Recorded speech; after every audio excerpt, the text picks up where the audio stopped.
Ya, Assalamualaikum warahmatullahi wabarakatuh.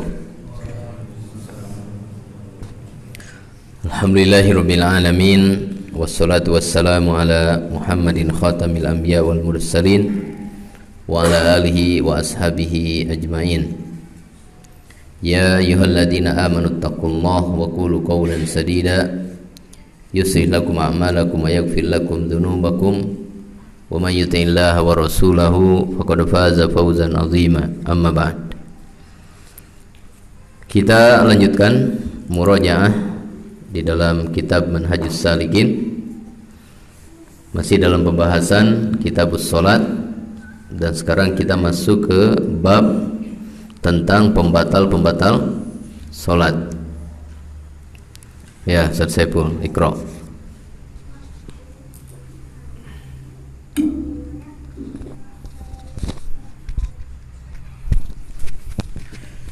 Bismillahirrahmanirrahim.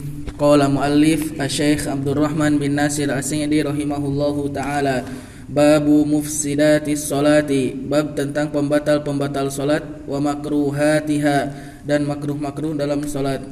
Tabtulus salatu, membatalkan salat, bitar salat menjadi batal, bitarki ruknin, dengan meninggalkan rukun, au syartin, atau syarat, wa huwa yaqdiru alaihi, dan dia dalam keadaan mampu, amdan, secara sengaja, au sahwan, atau lupa, au jahlan, atau tidak tahu, idza lam ya'ti bihi, apabila dia tidak mengulang rukun yang ditinggal, wa bitarki wajibin, dan meninggalkan yang wajib, amdan, secara sengaja, wa bil kalami, dan berbicara, amdan, secara sengaja, wabil kohati, tertawa dengan suara, wabil harokatil kathirati, dan banyak gerakan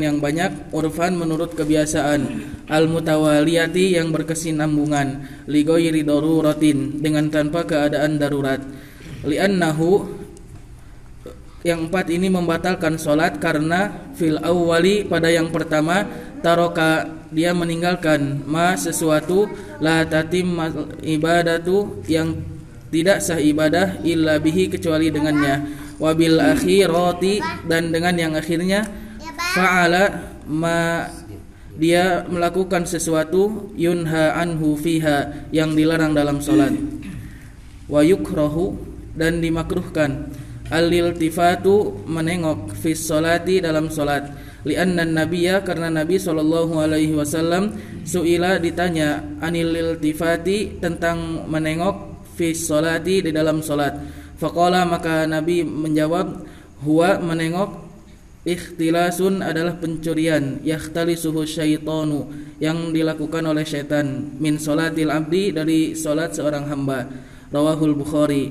Wa yukrahul abathu, dan dimakruhkan untuk berbuat yang sia-sia. Wa wad'ul yadi, dan meletakkan tangan, alal khasirati, di pinggang. Wa tashbiku, dan menyilangkan, asabihi, jari-jarinya. Wa farqa'atuha, dan membunyikan sendi jari. Wa an yajlisa fiha, dan duduk dalam salat, muq'iyan, dengan iqa, ka iqa'il kalbi, seperti iqa anjing. Wa an yastaqbila, dan menghadap, ma yulhihi, sesuatu yang akan melalaikannya, au yadkhula, atau masuk, fiha, di dalamnya, wa qol, fiha, dalam salat, wa qalbuhu, dan hatinya, mustagilun, tidak tenang, bimudafa'atil akhbathani, menahan buang air, bimudafa'atil akhbathaini, menahan buang air, au bihadrati ta'amin, atau menghadap makanan, yashtahihi, yang dia sukai, liqaulihi, berdasarkan sabda Nabi sallallahu alaihi wasallam, la salata, tidak boleh salat, bihadrati ta'amin, dengan menghadap makanan, wala huwa yudafi'uhul akhbathani, dan tidak boleh salat dalam keadaan menahan buang air. Muttafaqun alaih. Wa nahan nabiyyu, dan Nabi sallallahu alaihi wasallam melarang, an yaftarishar rajulu, seseorang membentangkan, dhira'aihi, kedua tangannya, fis sujudi, dalam sujud.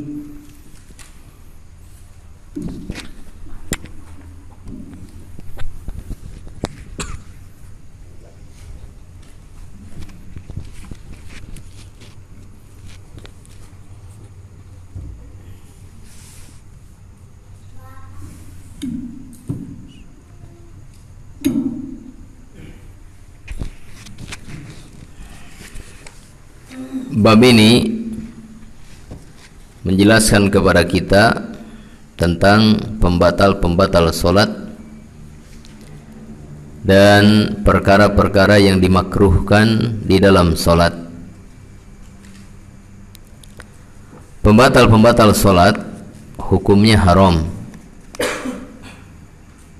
dan mengakibatkan batalnya solat. Adapun perkara-perkara yang makruh, maka hukumnya tidak haram tetapi makruh, dan apabila dilakukan maka tidak membatalkan salat. Jadi perbedaan antara mufsidat dan makruhat. Mufsidat itu hukumnya haram, apabila dilakukan membatalkan salat. Adapun makruhat hukumnya makruh, apabila dilakukan tidak membatalkan salat, hanya mengurangi kesempurnaan dan mengurangi pahala salat. Yang pertama, pembatal-pembatal salat, ya.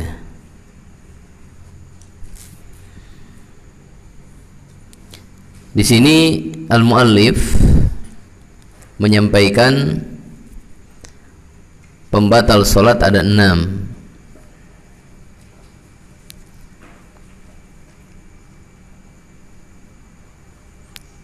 Atau menyampaikan 6 perkara yang membatalkan salat. Yang pertama, meninggalkan rukun.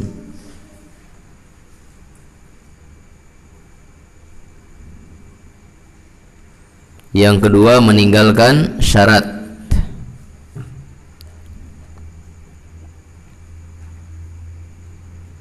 Yang ketiga, meninggalkan perkara wajib dengan sengaja.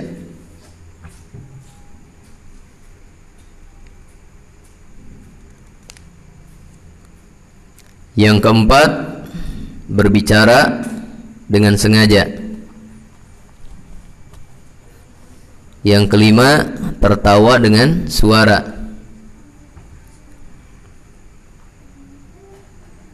Yang keenam, melakukan gerakan yang banyak.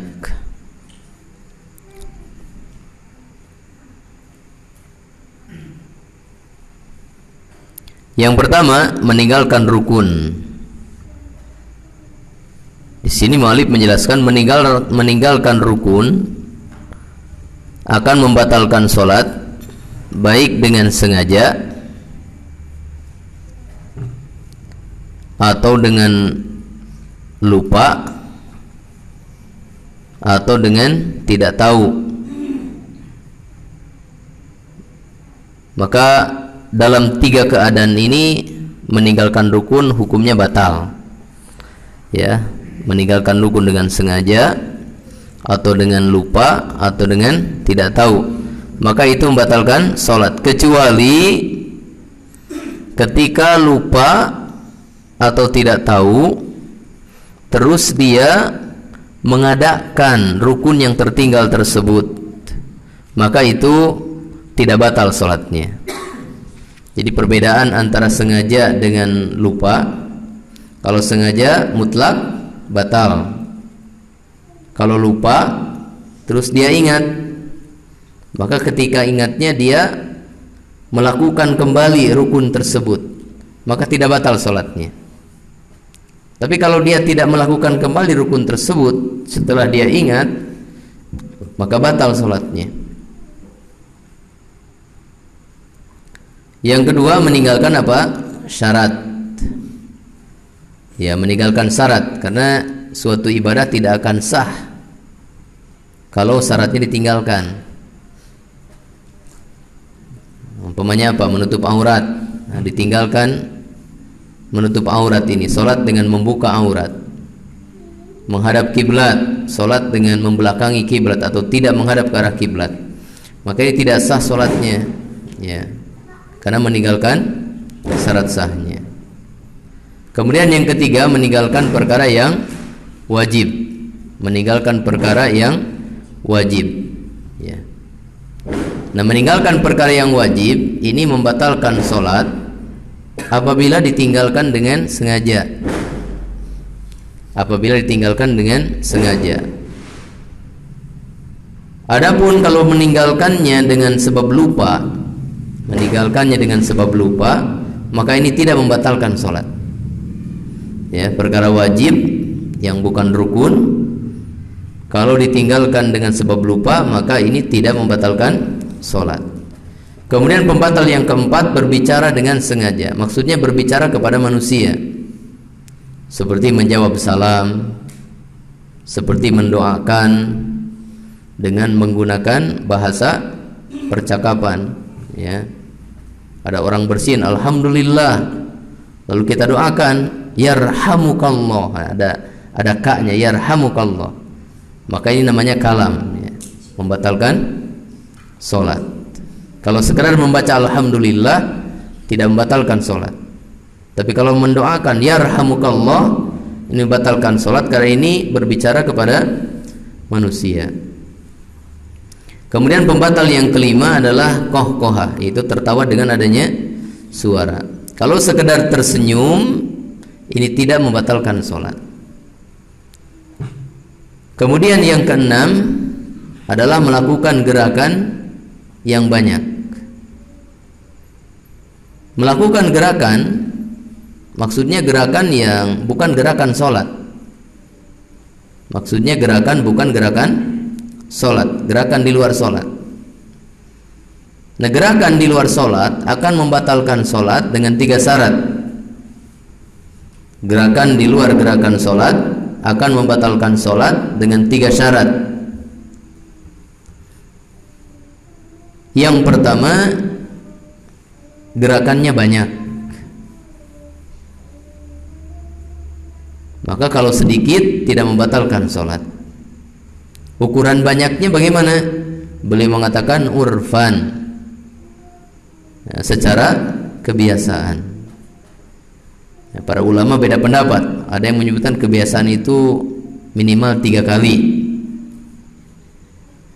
dan kebanyakan ulama mengatakan kebiasaan itu adalah orang kalau melihatnya secara kebiasaan, maksudnya adalah orang kalau melihatnya menganggap dia itu tidak sedang sholat, ya, karena saking banyak bergerak dengan gerakan di luar sholat, ya, maka orang kalau melihatnya itu seperti tidak sedang sholat. Ya, wallahu alam, ini yang lebih kuat, ya, karena dibatasi 3, ya tidak ada dalilnya. Kemudian syarat yang kedua, al-mutawaliyah. Gerakan banyak tersebut dilakukan secara berturut-turut, tidak secara terpisah, ya, tidak secara terpisah, tapi berturut-turut, ya. Ya. Umpamanya kalau dia menggerakkan tangan, maka dia menggerakkan tangan berulang-ulang kali, ya, misalkan berulang-ulang kali dalam waktu yang sama, ya, dalam waktu yang sama. Tapi kalau dalam waktu yang berbeda, rakaat pertama misalkan dia gerakan tangan sekali, rakaat yang kedua gerakan sekali, ya, itu enggak, karena apa? Terpisah. Nah, jadi syarat yang kedua berturut-turut. Syarat yang ketiga, li ghairi daruratin, bukan karena darurat, bukan karena darurat. Maka kalau darurat walaupun banyak dan berturut-turut, maka tidak membatalkan sholat. Sedang sholat, anak kecil mau jatuh dari tempat tidur, lalu kita bergerak mengambilnya, menggendongnya, terus menurunkannya. Nah, itu gerakannya banyak, berturut-turut dalam satu waktu, tapi dilakukan karena keadaan apa? Darurat. Bahaya kalau dibiarkan jatuh, maka ini tidak membatalkan sholat. Dan di dalam kitab beliau yang lainnya, ya, itu ditambahkan, ya, makan dan minum. Makan dan minum. Makan dan minum. Jadi berapa itu? 7. Ya. Yang kedua, pembahasan yang kedua tentang perkara-perkara yang makruh di dalam salat. Di sini beliau menyebutkan 9 perkara yang dimakruhkan dalam salat. Kalau dilakukan ini tidak membatalkan salat, tetapi akan mengurangi kesempurnaan salat. Yang pertama adalah menoleh atau menengok di dalam salat. Menoleh atau menengok itu ada 2 macam, ya. Yang pertama, menengok dengan sebagian tubuh. Maka ini tidak membatalkan salat.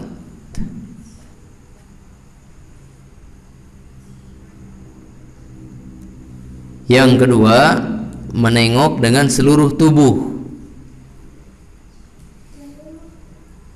Menengok dengan seluruh tubuh. Maka ini membatalkan salat. Kenapa? Karena meninggalkan syarat sah salat, yaitu menghadap kiblat.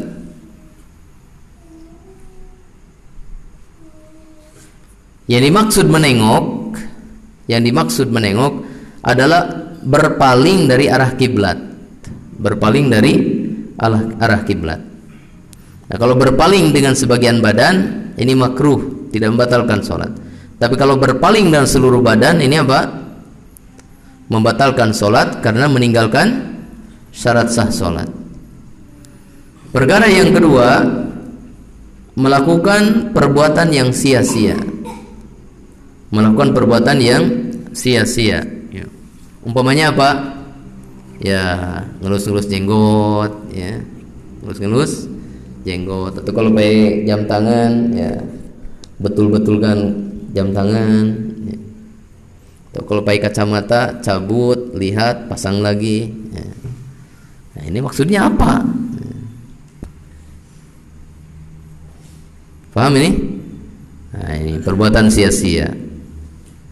Ini makruh. Kenapa? Karena mengurangi kehusuan salat. Kemudian yang ketiga, meletakkan tangan di atas pinggang, berkacak pinggang. Berkacak pinggang. Orang Sunda bilang melak cangkeng. Di sini. Ya. Dari situ ada larangan dari Nabi SAW. Kemudian yang keempat, tasbikul asabi, menyilangkan antara jari jemari.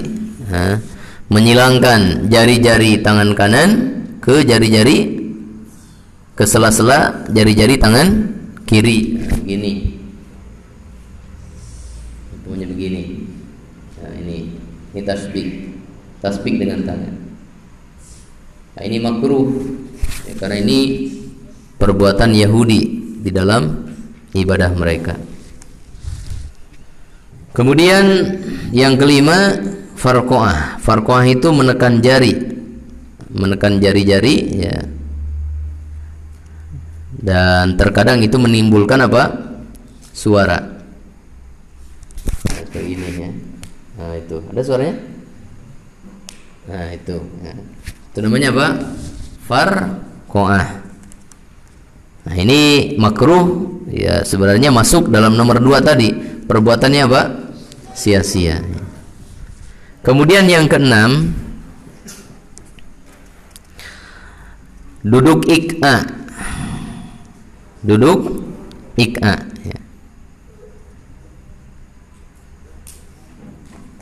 Dan beliau di sini mencontohkan ik'aul kalbi. Ik'anya anjing, ya. Bagaimana ik'anya anjing? Yaitu duduk langsung di lantai, kemudian kakinya ditegakkan. Kakinya ditegakkan, ya. Dan kedua tangannya antara diletakkan di lantai atau diletakkan di pahanya atau di kakinya ya. Jadi duduknya langsung di lantai, kemudian kakinya ditegakkan, namanya iqaul kalbi ya. Antum lihat aja kalau anjing duduk, maka kaki depannya begini kan, tegak ke tanah, kaki belakangnya berdiri begini ya, dan dia duduk di mana? Di tanah. Nah ini ya, ini dilarang karena menyerupai binatang.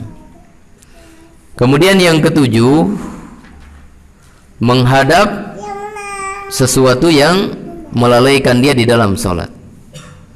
Menghadap kepada sesuatu yang akan melalaikan dia di dalam sholat, artinya yang akan mengganggu kehusuan dia di dalam sholat.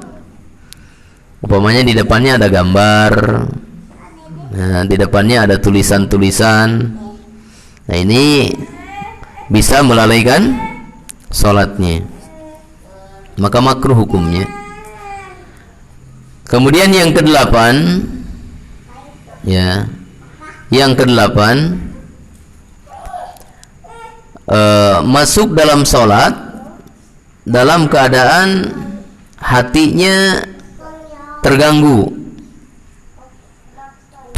tidak konsentrasi ya. Dengan sebab apa? Menahan buang air, baik buang air besar maupun buang air kecil. Maka kalau pengen buang air dulu ya, kemudian baru sholat. Terus contoh lain, sholat dengan menghadap ke makanan, sholat dengan menghadap ke makanan ya. Ini sebenarnya hampir sama dengan nomor 7 ya, yaitu menghadap kepada sesuatu yang akan melalaikan hatinya, akan mengurangi atau menghilangkan kehusuannya. Kemudian perkara ke-9 yang dimakruhkan adalah ketika sujud, ini makruh menghamparkan kedua tangan. Menghamparkan kedua tangan maksudnya menempelkan tangan ke tempat sujud, lengan ya, maksudnya lengan, maaf, kalau tangan ini ya, telapak tangan. Jadi makruh itu, ada yang dimakruhkan itu adalah menghamparkan kedua lengan, itu dengan menempelkan kedua lengan kemana? Ke tempat sujud. Kalau telapak tangan wajib ya. Nah kalau ini ziro, yaitu dari mana? Pergelangan sampai sikut. Nah ini sunnahnya diangkat. Maka kalau ditempelkan ke tempat sujud begini, ini apa? Makruh ya. Makruh. Kenapa? Karena ini menyerupai binatang buas ya. Binatang buas. Binatang buas kalau lagi depak atau apa depaknya? Ya, menderung kalau unta ya, apa namanya? Ya, setengah rebahan lah istilahnya. Nah, biasanya kakinya ya ditempelkan semua kemana? Ke tanah ya. Nah ini kita dilarang seperti itu karena menyerupai binatang buas. Ya, lanjutkan.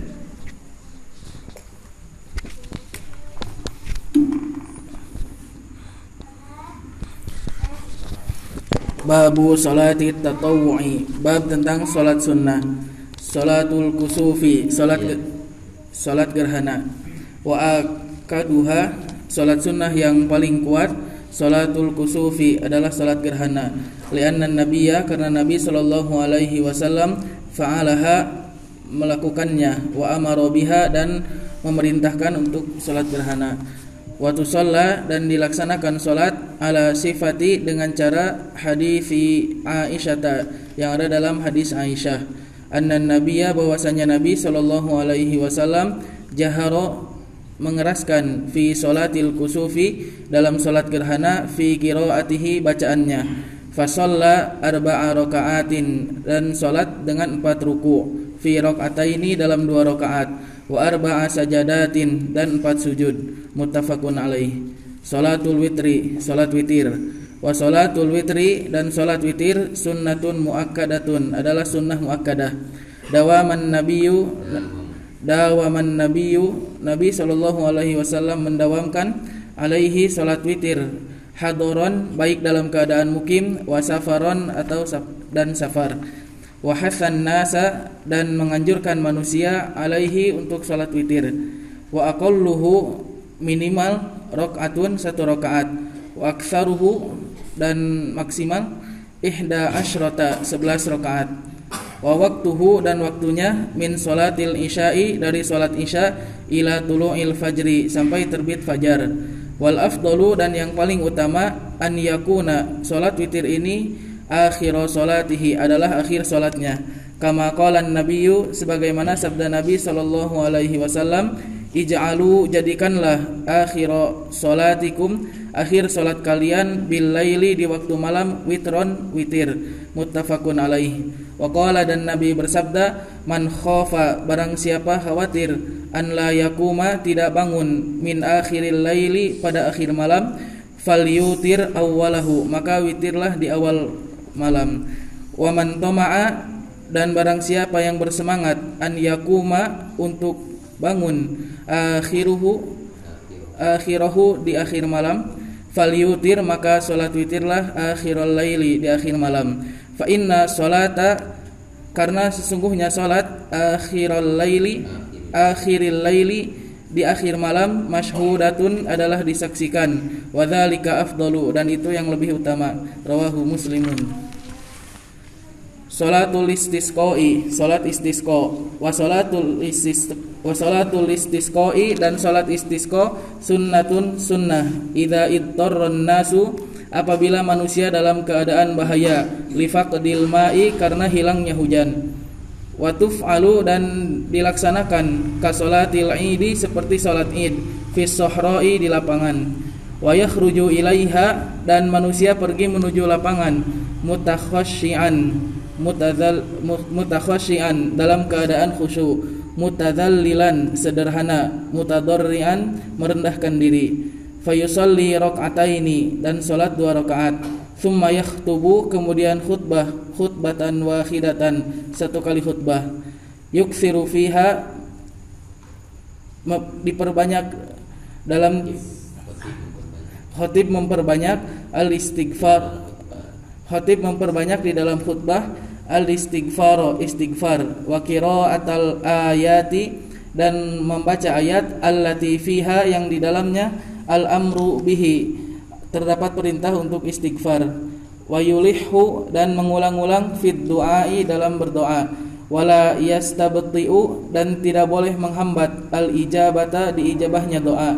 Wa yanbaghi, dan semestinya, qablal khuruji ilaiha, sebelum pergi melaksanakan salat, fi'lul asbabi, menempuh sebab-sebab, allati tadfa'u syarra, yang akan menolak keburukan, wa tanzilur rahmatu, dan menurunkan rahmat, kal istighfari, seperti istighfar,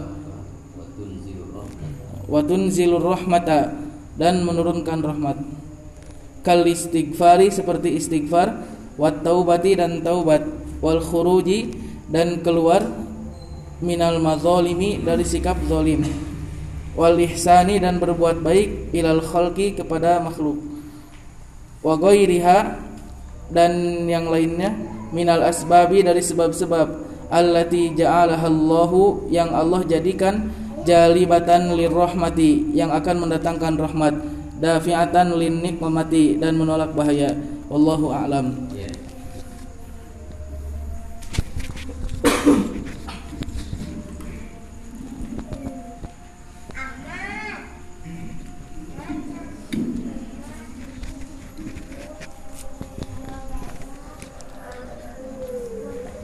Selanjutnya muallif menyampaikan kepada kita bab tentang salat tatawwu.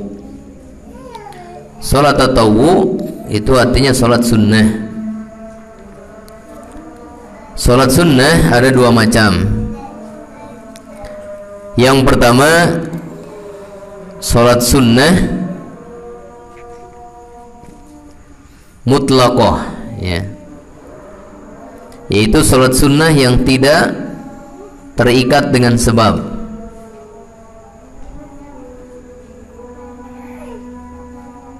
Kemudian yang kedua, salat sunnah muqayyadah, salat sunnah yang terikat dengan sebab. Ketika sebabnya ada, maka dilakukan salat sunnah tersebut, ya. Dan biasanya al-fuqaha menyebutkan salat tatawwu ini untuk salat sunnah muqayyadah. Ini untuk salat sunnah muqayyadah, ya, yaitu salat sunnah yang terikat dengan sebab. Apabila ada sebabnya, maka kita melakukan salat sunnah tersebut. Nah, di sini muallif menyebutkan 3 salat sunnah, dan ini salat sunnah yang terikat dengan sebab.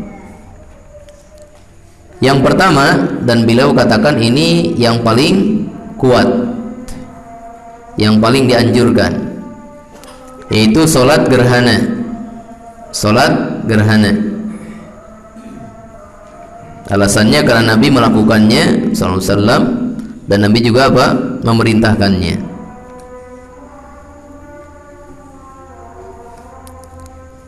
Dan sebagian ulama ada yang berpendapat salat gerhana hukumnya wajib, ya. Tetapi kebanyakan ulama mengatakan hukumnya sunnah. Bagaimana cara mendirikan salat gerhana? Maka beliau katakan seperti yang dijelaskan dalam hadis Aisyah radhiyallahu anha, bahwa salat gerhana itu tata caranya, yang pertama, bacaannya dikeraskan. Maksudnya imam mengeraskan bacaannya, baik dalam salat gerhana di waktu malam, yaitu gerhana bulan, maupun dalam salat gerhana di waktu siang, yaitu gerhana matahari. Maka dijaharkan. Kemudian yang kedua, bahwa salat gerhana 2 rakaat. Salat gerhana 2 rakaat, dan masing-masing rakaat memiliki 2 ruku dan 2 sujud. Masing-masing rakaat memiliki 2 ruku dan 2 sujud, sehingga jumlahnya 2 rakaat dengan 4 kali ruku dan 4 kali sujud. Berdiri, ya, baca Al-Fatihah dan surat. Setelah itu ruku. Setelah itu berdiri, baca Al-Fatihah dan surat lagi.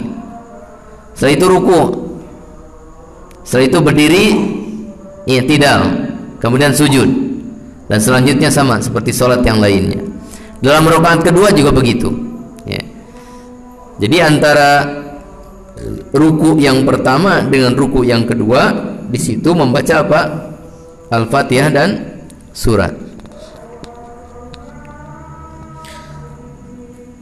Ya, kemudian setelah itu beliau menjelaskan tentang sholat witir.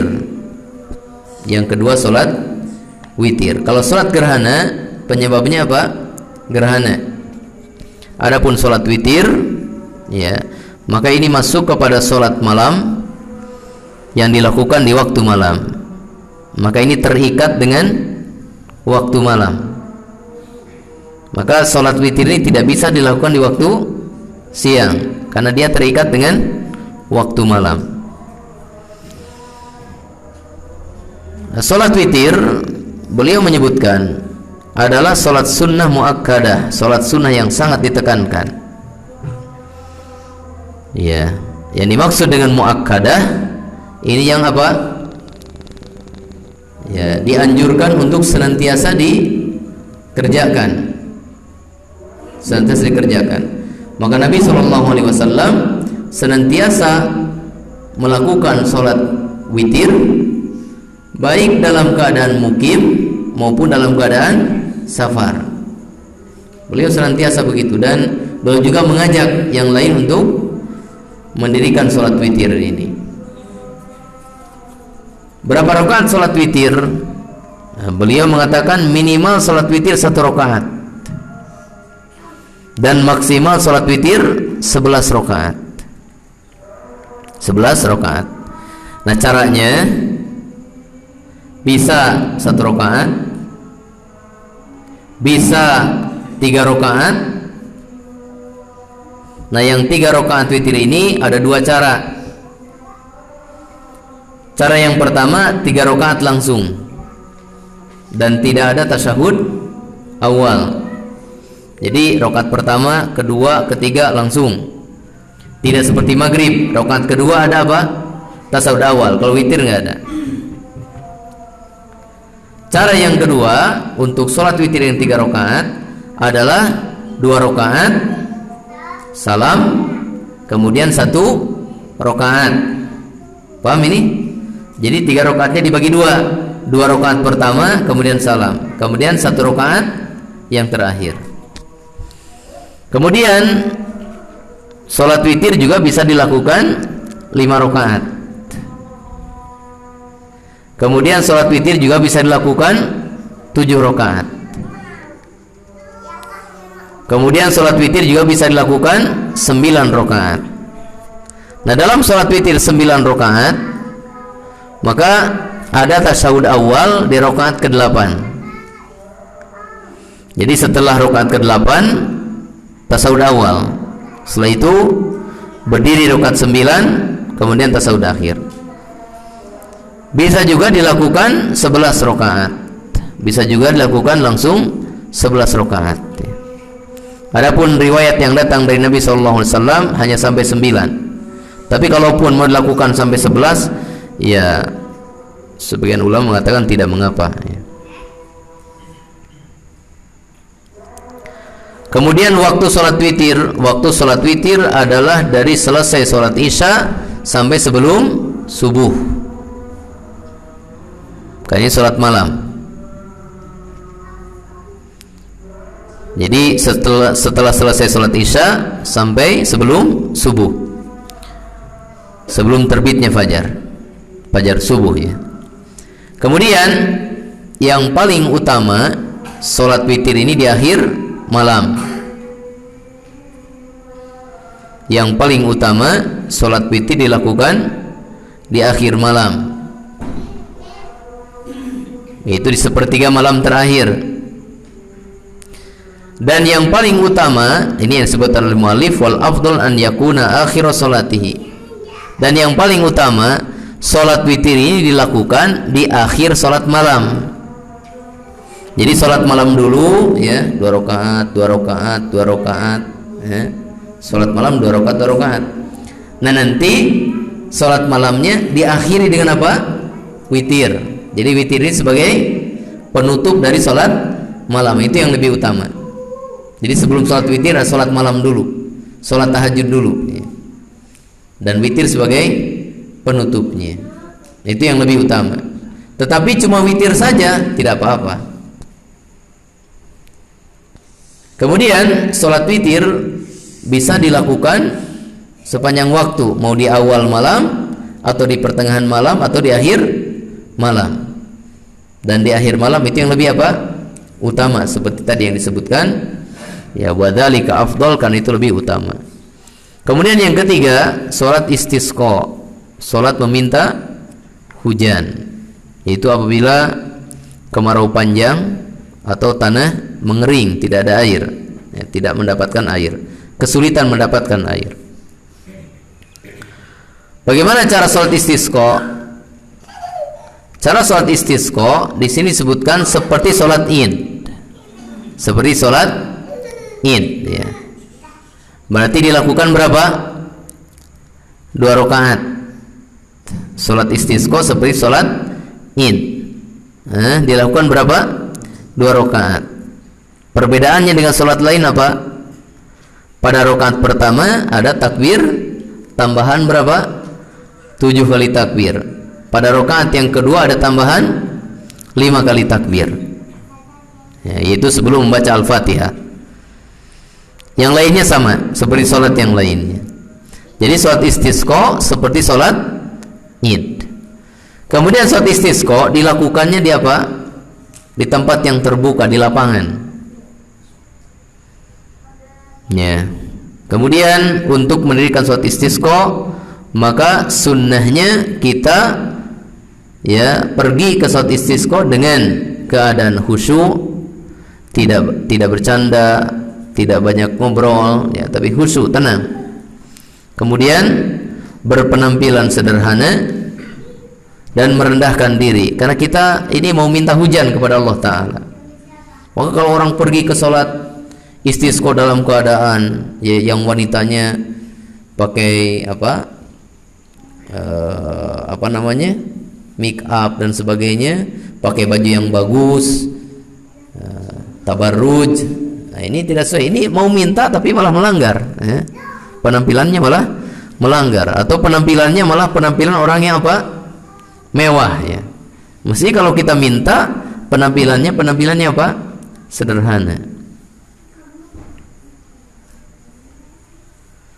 Setelah sholat istisqa, maka imam berkhutbah, dan khutbahnya 1 kali, ya. Beda dengan khutbah yang lain, itu dilakukan 2 kali. Dan di dalam khutbah maka memperbanyak istighfar, memperbanyak doa, ya, dan mengingatkan manusia dengan ayat-ayat atau dengan hadis-hadis yang di situ ada ajakan kepada istighfar dan taubat, ya. Kemudian salat istisqa ini juga dibarengi dengan melakukan sebab-sebab supaya Allah Ta'ala menurunkan hujan. Itu dengan apa? Banyak istighfar, bertaubat, meninggalkan kezaliman, berbuat baik kepada makhluk, dan yang lainnya dari sebab-sebab Allah Ta'ala akan menurunkan rahmatnya kepada kita. Ya, lanjutkan.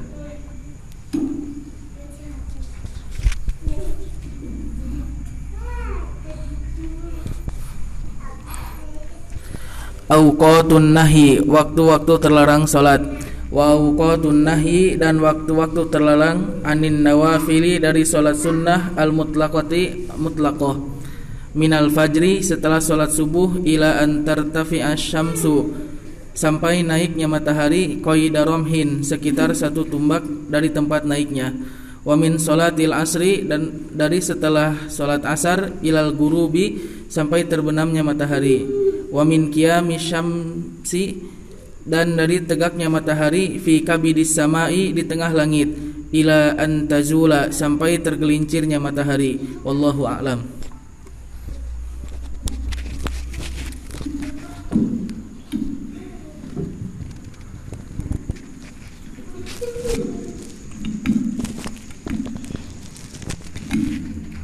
Ya, di sini muallif menjelaskan tentang waktu-waktu terlarang salat. Dan di sini muallif memasukkannya di dalam bab salat sunnah. Kenapa?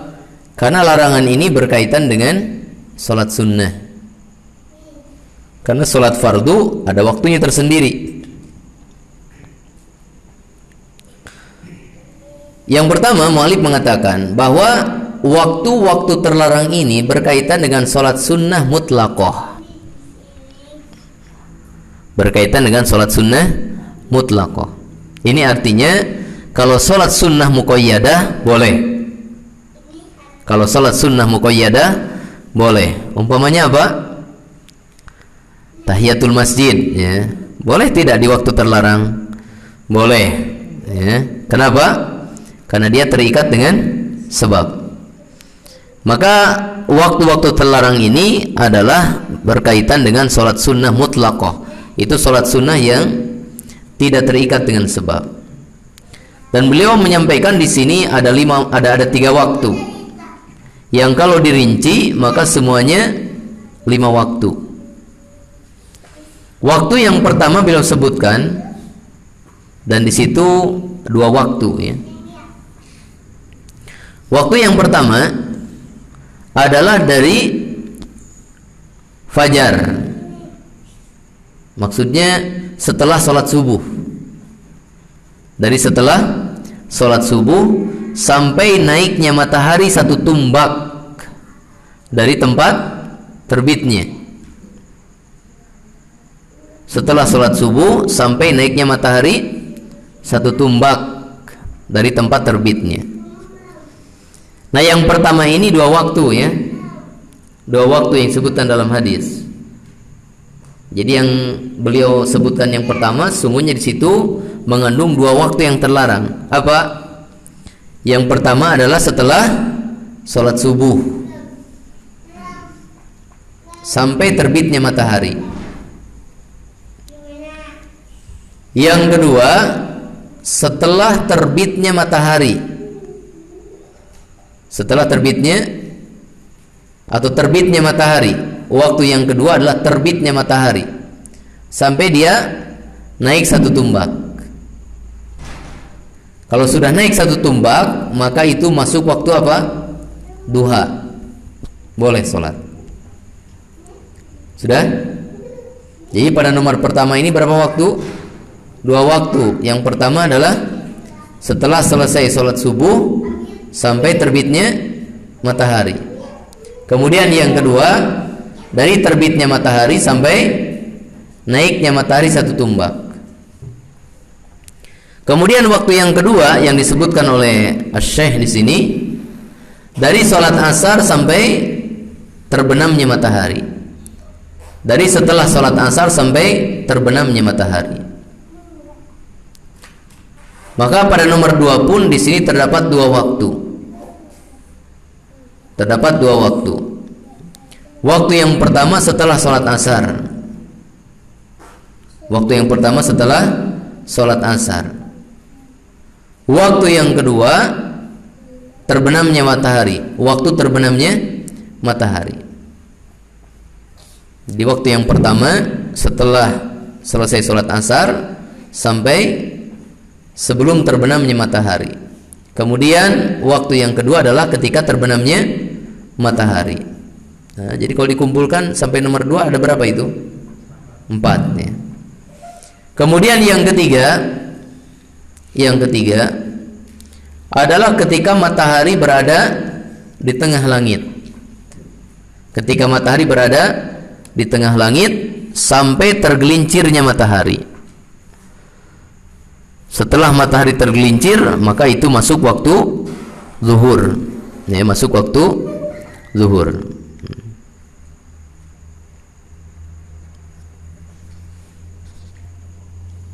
Ya, jadi semuanya 5 ya. Kalau kita urutkan, setelah sholat subuh, ketika matahari terbit, kemudian ketika matahari di tengah langit. Ciri matahari di tengah langit apa? Nggak ada bayangan ke timur dan ke barat ya. Kemudian yang keempat kapan? Setelah sholat asar.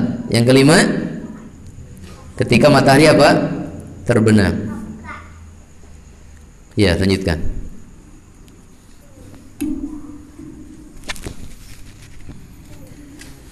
Babu sholatil jama'ati. Bab tentang sholat jamaah.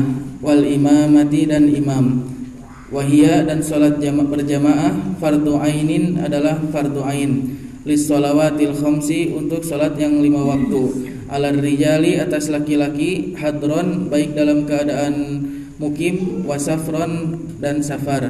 Kama qala nabiyyu sebagaimana sabda Nabi sallallahu alaihi wasallam, laqad hamimtu sungguh aku ingin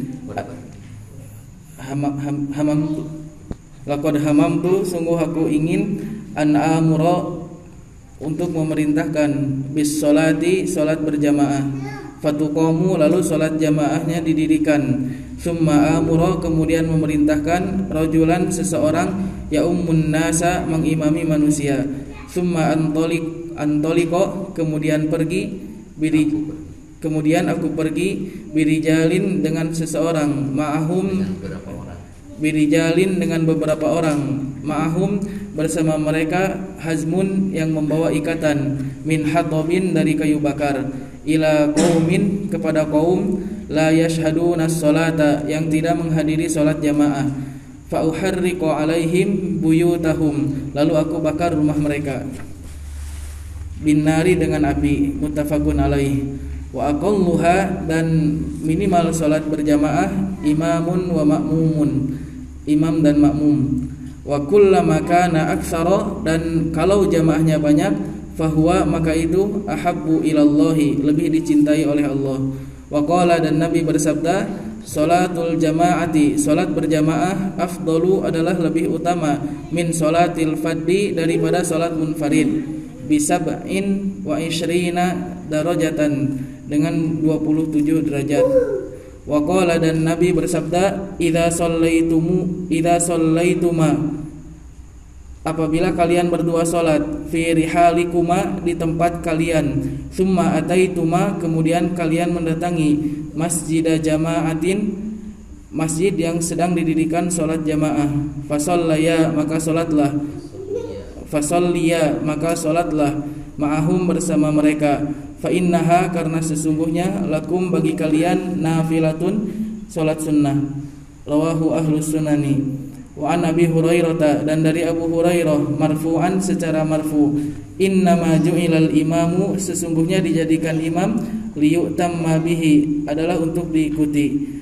Fa idza kabbara apabila bertakbir fakabbiru maka bertakbirlah, wala tukabbiru janganlah kalian bertakbir hatta yukabbira sehingga imam bertakbir. Wa idza raka'a apabila imam ruku farka'u maka ruku'lah kalian, wala tarka'u dan janganlah kalian ruku hatta yarka'a sehingga imam ruku. Wa idza qala dan apabila imam membaca sami Allahu liman hamidahu faqulu maka bacalah Allahumma rabbana walakal hamdu. Wa idza sajada dan apabila imam sujud fasjudu maka sujudlah kalian, wala tasjudu dan janganlah kalian sujud hatta yasjuda sehingga imam sujud. Wa idza shalla dan apabila imam salat qa'idan sambil duduk fasallu maka salatlah kalian qu'udan ajma'una sambil duduk. Rawahu Abu Dawud wa asluhu fi sahihain. Wa qala dan Nabi bersabda ya ummul qauma mengimami jamaah aqra'uhum li kitabillahi yang paling bagus dan banyak hafalan Al-Qur'annya. Fa in kanu fil qiraati dan seandainya dalam bacaan sawaan sama fa'alimhum bis sunnati fa'alamuhum bis sunnati maka yang paling mengetahui sunnah. Fa in kanu fis sunnati dan seandainya dalam sunnah sawaan sama fa'aqdamuhum hijratan maka orang yang lebih dahulu hijrah. Fa in kanu fil hijrati sawaan dan seandainya dalam hijrah sama fa'aqdamuhum silman maka yang terlebih dahulu masuk Islam au sinnan atau usianya. Wala ya'ummanna ar-rajulu dan tidak boleh seseorang mengimami ar-rajula orang lain fi sultanihi di lingkungan kekuasaannya, wala yaq'ud dan dia tidak boleh duduk fi baitihi di rumahnya ala takrumatihi di atas tempat kehormatannya illa biidnihi kecuali dengan izinnya. Rawahu Muslim. Wayan bagi dan semestinya an yataqaddamal imamu an yataqaddama maju al imamu imam wa an yatarasal dan wa an yatarasal ma'mumuna dan makmum merapatkan barisan. Wa yukmiluna dan makmum menyempurnakan al awwala bil awwali saf pertama kemudian berikutnya. Wa man shalla faddan dan barang siapa salat sendiri rakaatan satu rakaat khalfas safi di belakang saf li ghairi udhrin dengan tanpa udzur aada salatahu maka dia mengulang salatnya. Wa qala Ibnu Abbasin dan berkata Ibnu Abbas shallaitu aku salat ma'an nabi bersama Nabi sallallahu alaihi wasallam zata lailatin pada suatu malam.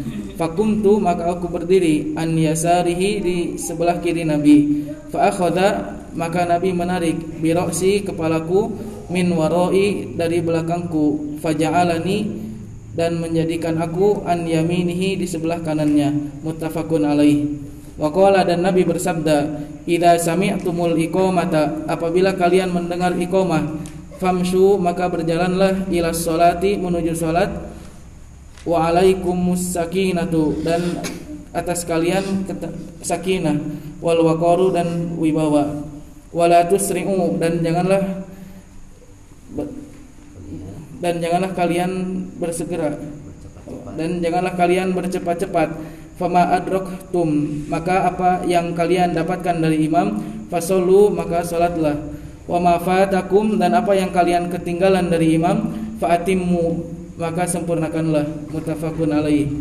Wa fit Tirmidzi, dan dalam riwayat At-Tirmidzi, idza ata ahadukum, apabila salah seorang di antara kalian mendatangi as-salata, salat, wal imamu ala halin, dan imam berada dalam sebuah posisi, falyasna, maka hendaklah dia berbuat, kama yasnaul imamu, sebagaimana yang dilakukan oleh imam.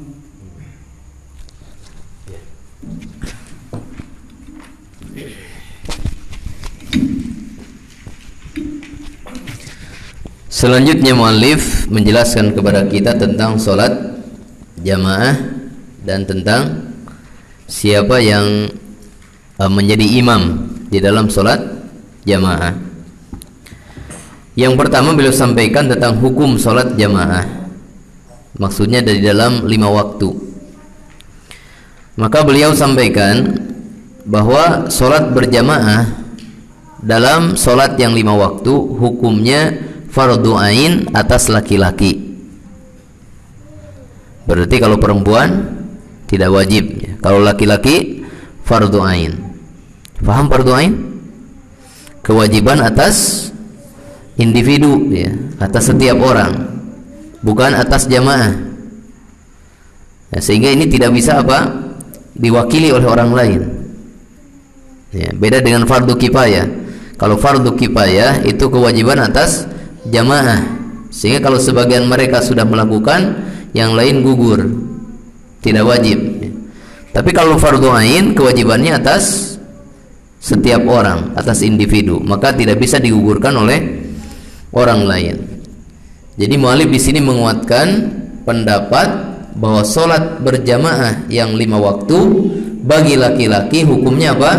Fardu ain. Ada sebagian ulama berpendapat fardu kifayah,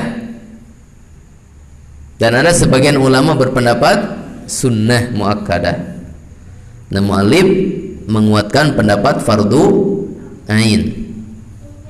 Bahkan beliau mengatakan hadaron wa safaron, baik dalam keadaan mukim maupun dalam keadaan safar. Jadi dalam keadaan safar pun kita wajib untuk apa?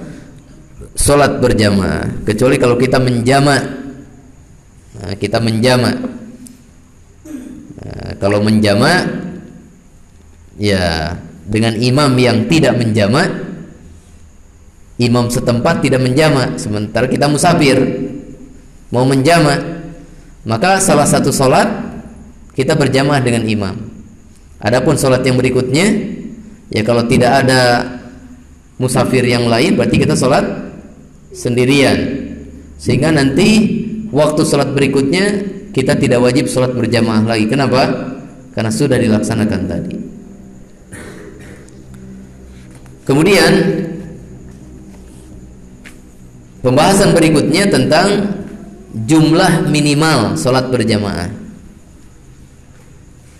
Jumlah minimal sholat berjamaah adalah 2 orang, 1 imam dan 1 makmum. Ini minimal. Dan semakin banyak jamaah itu semakin utama, lebih utama, ya. Ya, kemudian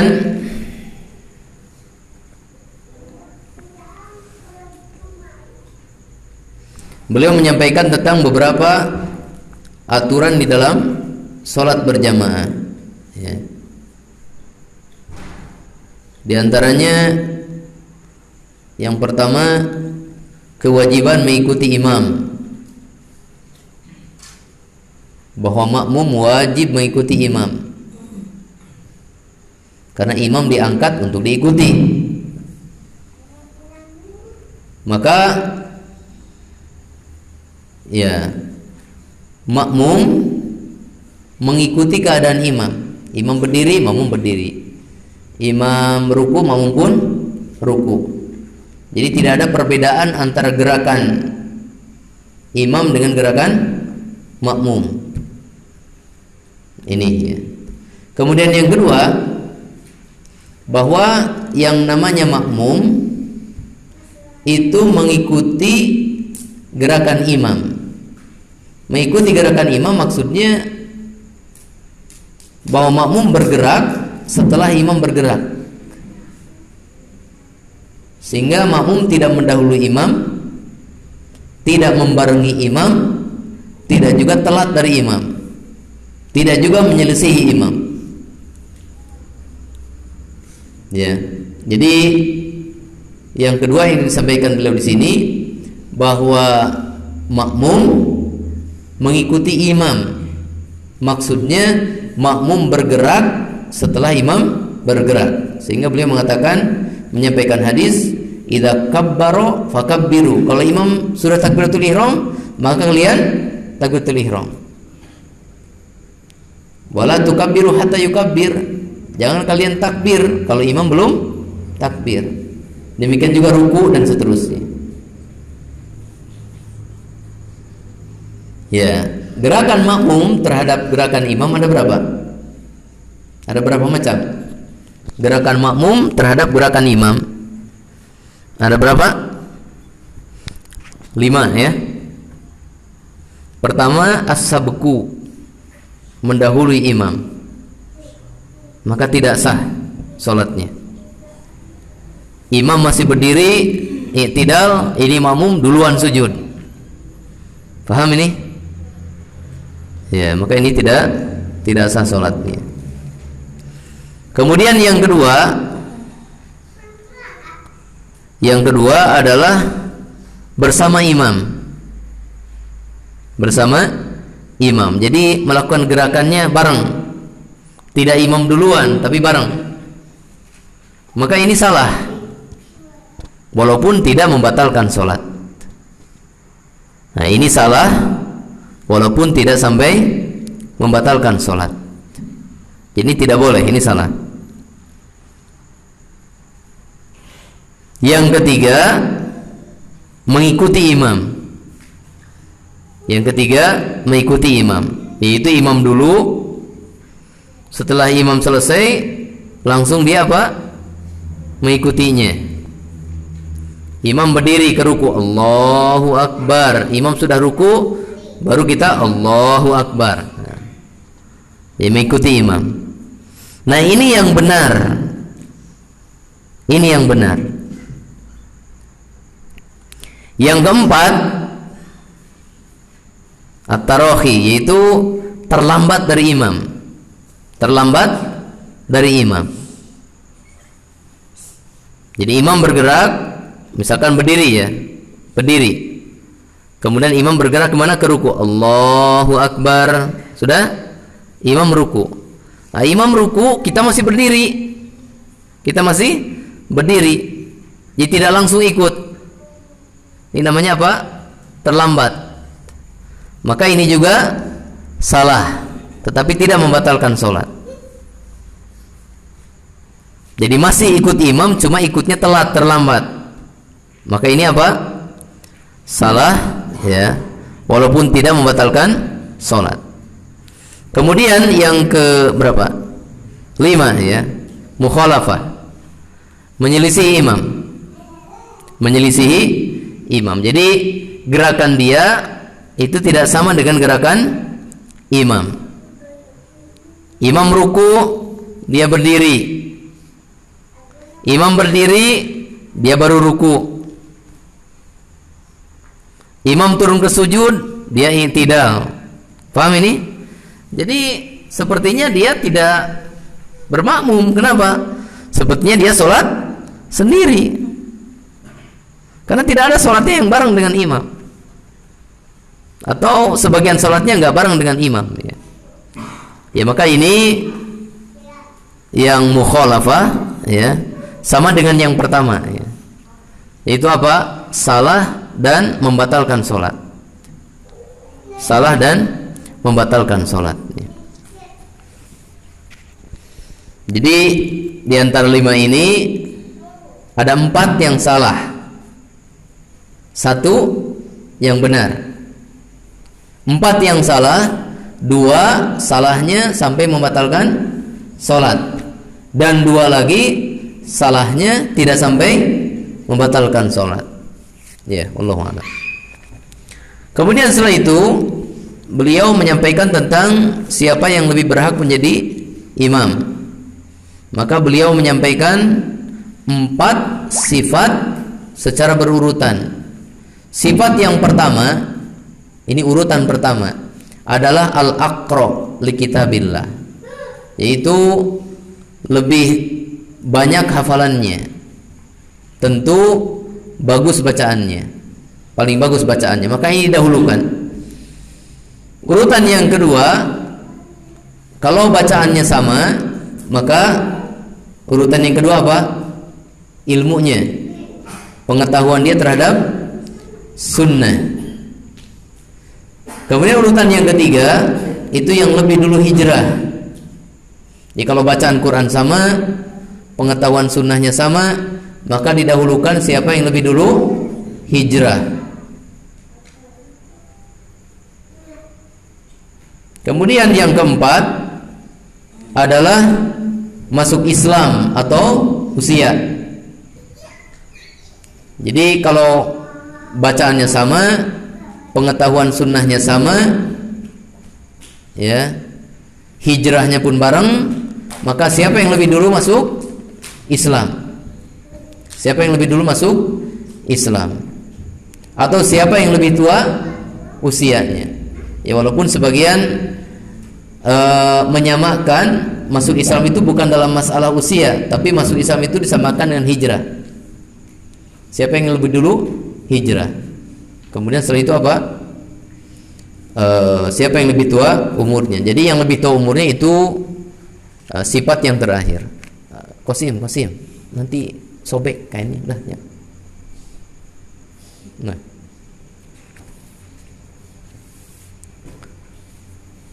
ya. Kemudian tentang posisi berjamaah, beliau mengatakan sudah semestinya imam di depan, makmum di belakang imam, ya. Dan ini dilakukan kalau makmumnya 2 orang atau lebih. Kalau makmumnya 2 orang atau lebih, maka imam di depan, makmum di belakang. Kalau makmumnya sendiri, maka disebutkan dalam hadis Ibnu Abbas, maka makmumnya sejajar dengan imam di sebelah mana? Kanan. Kalau makmumnya sendiri, maka makmumnya diposisikan di sebelah kanan, sejajar dengan imam. Paham? Kemudian bahwa makmum itu di depan, imam itu di depan, makmum di belakang, ini dalam jamaah laki-laki. Adapun dalam jamaah perempuan, imamnya perempuan dan jamaahnya pun apa? Perempuan.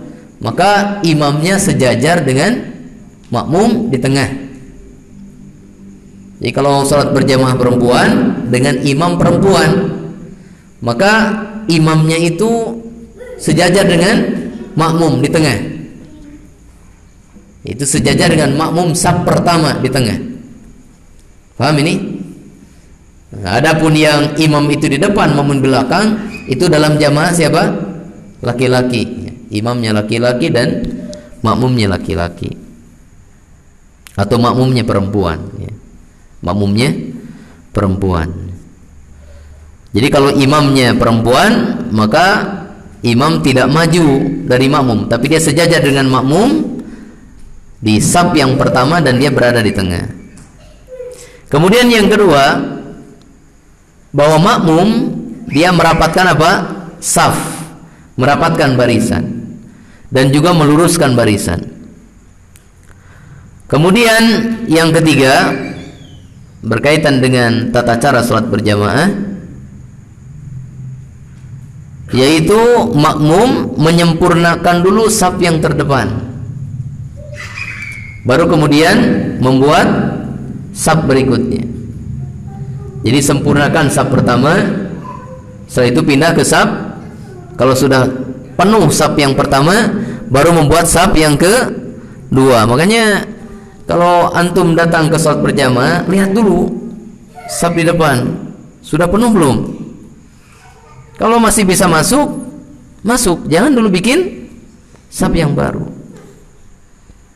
Nah, jangan ngejar kipas angin. Ini saf depan masih ada, kiri kanan belum penuh. Antum di sini ya. Malah nyuruh orang lain kemana? Ke depan. Kalau masuk surga mau seperti begitu. Antum dulu masuk surga, anak mah nunggu di luar dulu. Enggak ada ceritanya begitu. Orang itu ya kalau diperbolehkan berlomba-lomba atau berebut masuk surga, akan berebutan itu. Tapi Allah sudah menetapkan siapa yang duluan masuk surga. Ya. Nah, jadi jangan ya, antum di depan. Nah, anak paham. Mempersiapkan orang yang depan karena ingin dapat kipas angin. Nanti kipas angin harus di depan, nah, semuanya di depan, biar numpuk di depan semua. Nah, jangan gara-gara kipas angin antum milih saf yang kedua, sementara saf yang pertama belum penuh, itu salah. Ya. Bahkan saya mengatakan, lihat nomor 118, kalau saf depan belum penuh, terus antum sholat sendirian di belakang saf, nggak ada teman yang lain. Paham nih? Saf pertama belum penuh, masih bisa masuk satu orang di ujung kanan, satu orang di ujung kiri misalkan. Artinya masih ada tempat untuk masuk di saf yang terdepan. Tiba-tiba antum sholatnya di mana? Dibikin saf yang kedua, ya, di belakang saf yang pertama. Maka apa? Beliau mengatakan a'ada sholatahu, dia harus mengulang sholatnya. Dia tidak sah sholatnya. Ini menurut pendapat sebagian ulama, itu yang beliau sebutkan di sini. Adapun menurut pendapat yang lain, ya sah-sah saja sholatnya walaupun dia berdosa karena melanggar keharusan apa? Menyempurnakan saf yang terdepan dulu. Sebagian lagi mengatakan makruh, ya. Iya, banyak pendapat dalam masalah itu. Yang penting itu perbuatan salah seperti itu. Iya. Nah, selesai. Nah, tinggal masuk bab sholat orang-orang yang memiliki udzur. Insyaallah kita lanjutkan besok. Tinggal berapa lembar lagi kitab sholat? 4 di sini ya. Yang kita selesaikan, kita tamatkan insyaallah besok. Ya, subhanakallahumma bihamdika asyhadu an la ilaha illa anta astaghfiruka wa atubu ilaik. Wa sallallahu wasallama ala nabiyyina Muhammadin wa ala alihi wa ashabihi ajmain. Wa akhiru da'wana alhamdulillahi rabbil alamin. Assalamualaikum warahmatullahi wabarakatuh.